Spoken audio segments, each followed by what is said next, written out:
Is there anything I can do for you two? I'm afraid that Wangsheng funeral parlor isn't in the best state to receive guests. We've come to see Zhongli. Could you please tell him we're here? Unfortunately, Zhongli isn't here at the moment. It seems he went to Northland Bank. Doesn't the Northland Bank belong to the Fatui? Last time we saw Zhongli was before we went to the Golden House. Do you think he doesn't know about the attack on Liyue? Visiting the Fatui at a time like this could only mean more trouble. We had better go and make sure that everything is okay.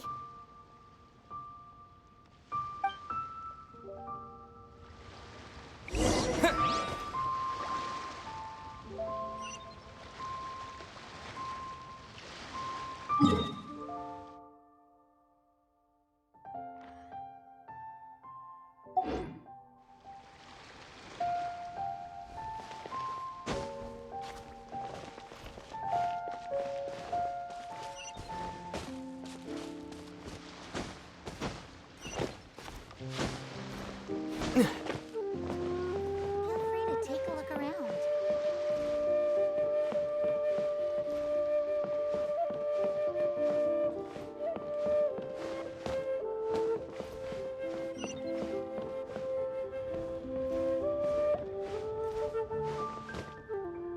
What should I put in my letter?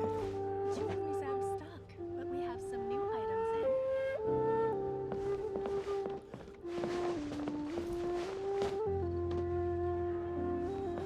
Where is Master Rod this time?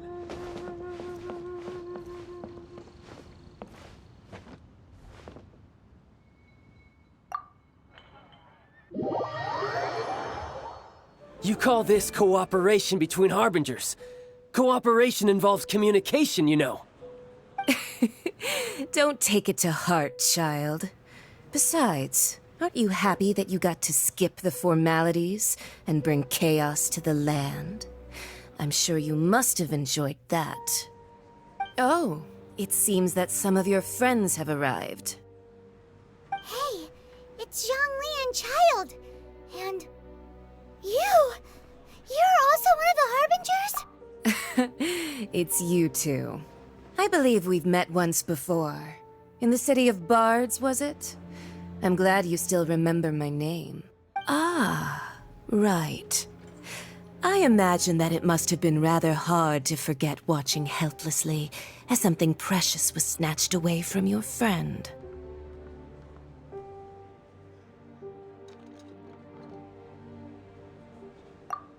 No, don't let her get to you! You've yet to gather the powers of all 7 elements, and our last battle at the Golden House was almost more than you could handle. So it might be best to keep things peaceful this time, seeing that 2 of the Harbingers are... Well, if it isn't you two. This is our first time seeing each other since Liyue was nearly wiped off the map. This is certainly a bit awkward, wouldn't you say? Paimon knew that we should never have trusted a Fatui Harbinger. Oh, now don't say that. Sure, I may have misled you, but I never had anything against you personally. Besides, I thought we were getting along quite well together, didn't you? Except for that little tussle we had at the end. Nothing personal. We just have different views, that's all. Of course, you may very well hold this against me, but that's up to you. The real deceivers here are Senora and Zhongli. Curse them for leading me on.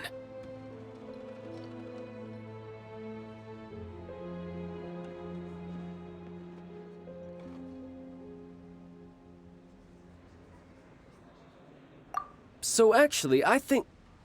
Stop wasting time, child. There'll be plenty of time to chat once I'm through here. You remember the agreement, Morax. Now, if you would be so kind. The Gnosis, please.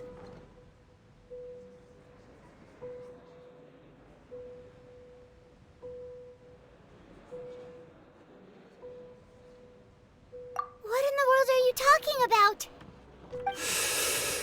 The contract is fulfilled. That which thou seeketh is now bestowed unto thee. For my promise is solid as stone.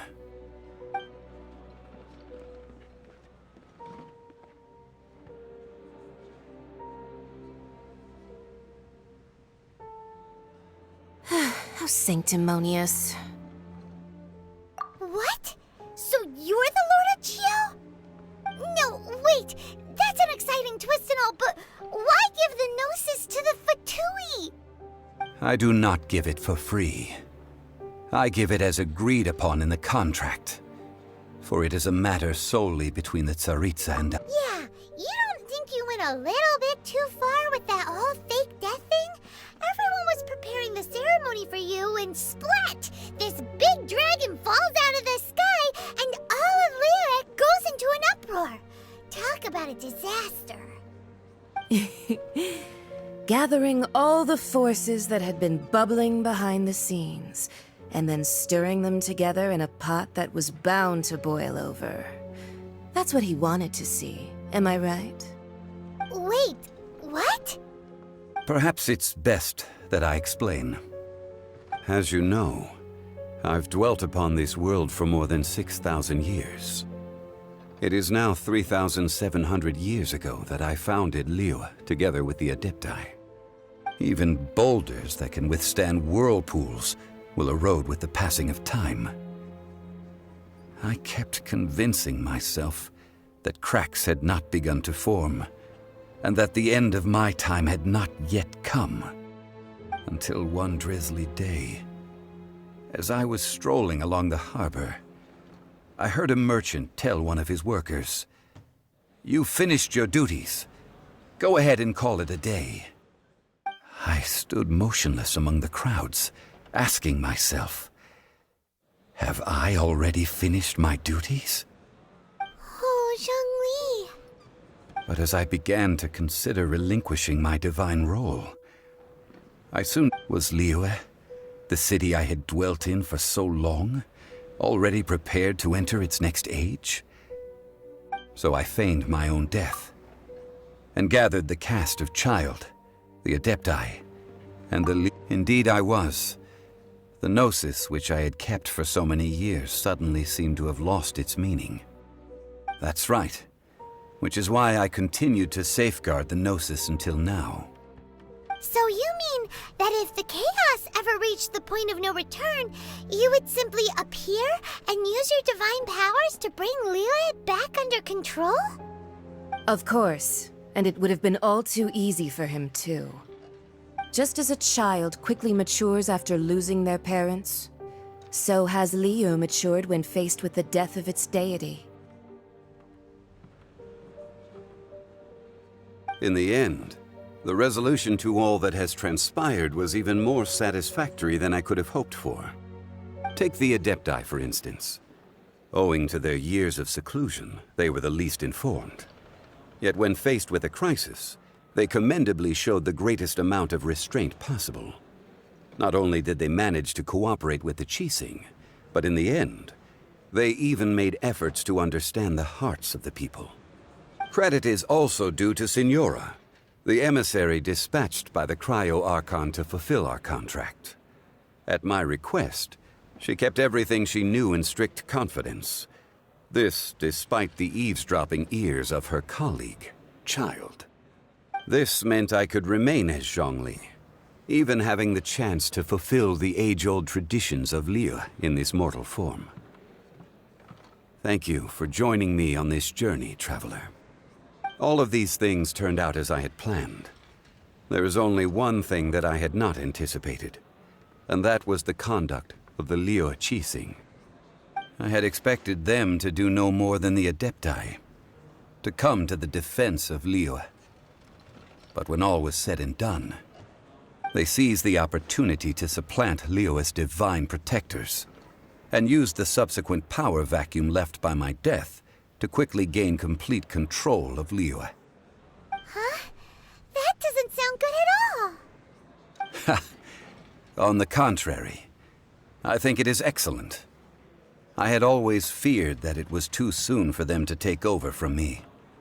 And it was also that which I longed for the most. As such, this is the best parting gift anyone could have given this god of old.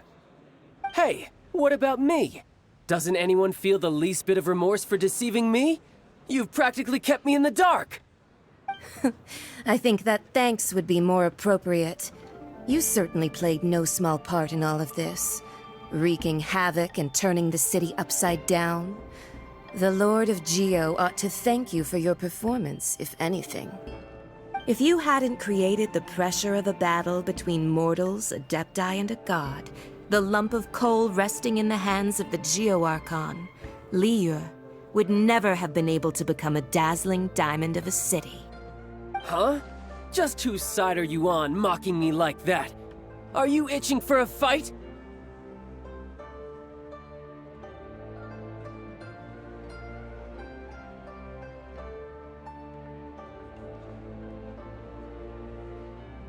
Be that as it may, you've come out of this as the hero of Liyue. I, on the other hand, will be forever prescribed as a disturber of the peace, no? Well then, with the Gnosis in my possession, I have no use for such idle chatter. We should return to Zapoljarny Palace and seek an audience with Her Majesty, the Tsaritsa. Come, child. Fine. I'll meet you there later. I'm not sharing a boat with the likes of you. Do as you wish.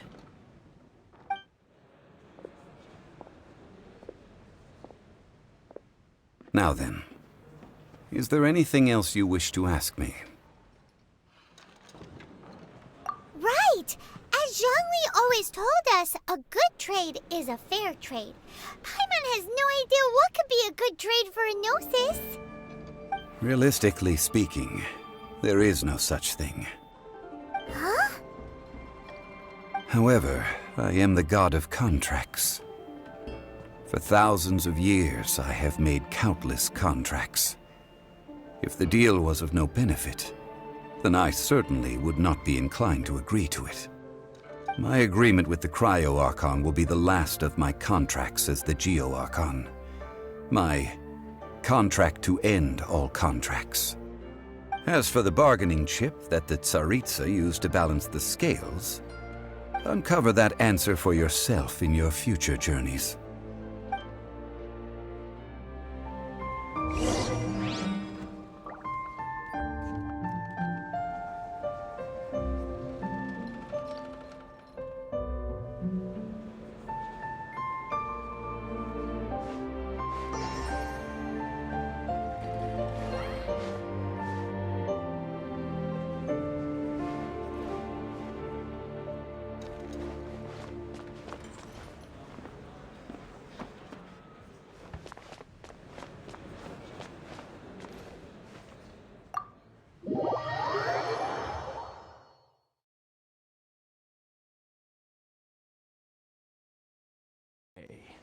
Do you think the person who assassinated our lord and released that evil god might have been one and the same? Now that you mention it, that's very possible. Yes, it's very possible indeed. I mean, it all fits together. That person must have colluded with the evil gods. Still, what sort of supernatural prowess must this person possess to be able to do such things? I have never heard of such a person in all my years. Ah, forget it. Guessing's no use to us. Look, the Millilith over there looks like he's about to make an announcement. Let's hear what the Ministry of Civil Affairs has to say first.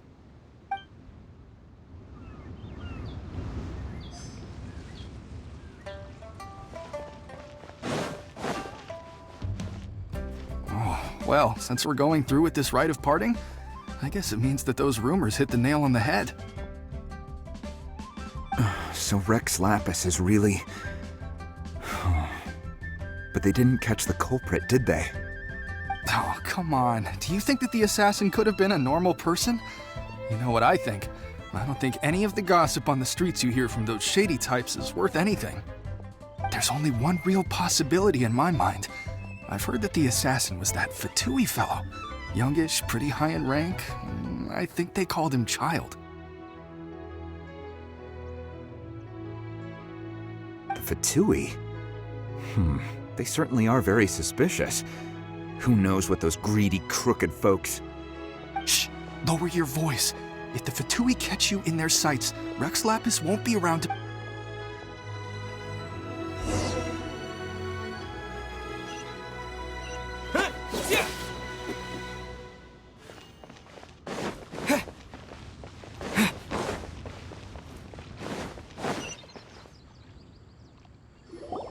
Hear ye all, the Qixing's words. Though a dragon soars ageless as the mountains, it too must return to dust. This is common knowledge. Gods and adepti live glorious lives, but both light and shadow have their season. So too must they face divinely appointed trials. Rumors and hearsay abound on the streets that Rex Lapis was murdered. Now, let the truth be revealed. Having been thwarted in his trial, Rex Lapis's soul has recouped the celestial heights. He beseeches the people of Liyue to grieve not and to let not their hearts be saddened.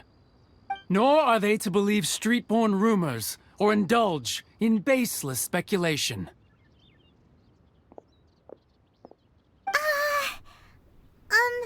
Paimon needs a translation on what the Qixing's announcement said. So that's how they're spinning it. Something feels off. Why would they suddenly give up looking for the murderer? Not to mention how this excuse sounds like something they just made up on the spot. Could the Qixing already have known that Rex Lapis wasn't dead? But Zhongli said that neither they nor the Adepti knew anything. Did Zhongli tell them in secret after his gnosis changed hands?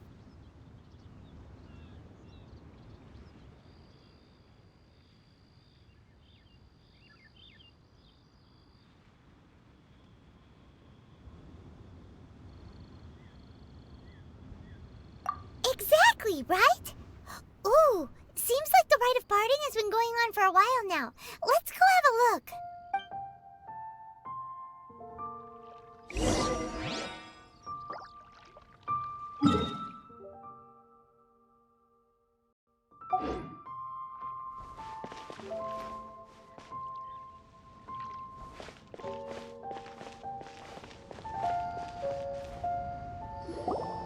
Look, it's Ningguang and Keqing. Are they saying something? Are their speeches over? As said previously, Rex Lapis's soul returning to the heavens is the end of the contract. And it is also the end of an era. 3,700 years of contracts burnt and reduced to ash. We, the people of Liyue, were indeed prosperous. But blinded by our prosperity, we forgot that time can be pitiless. The long, unending dream of our Archon walking among us. Now that we have awoken from our dream, we must learn to say farewell. Will you stand with us as we re-establish our contracts? As we bid... So concludes the words of Her Eminence the Tianquan. Does Her Eminence the Yuheng have anything to add?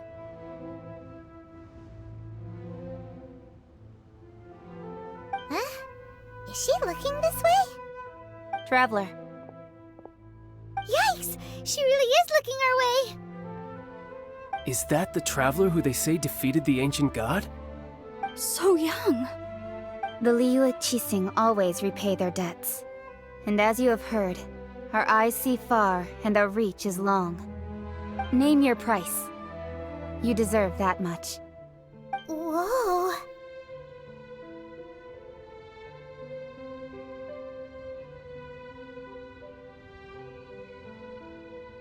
Put up some missing person posters?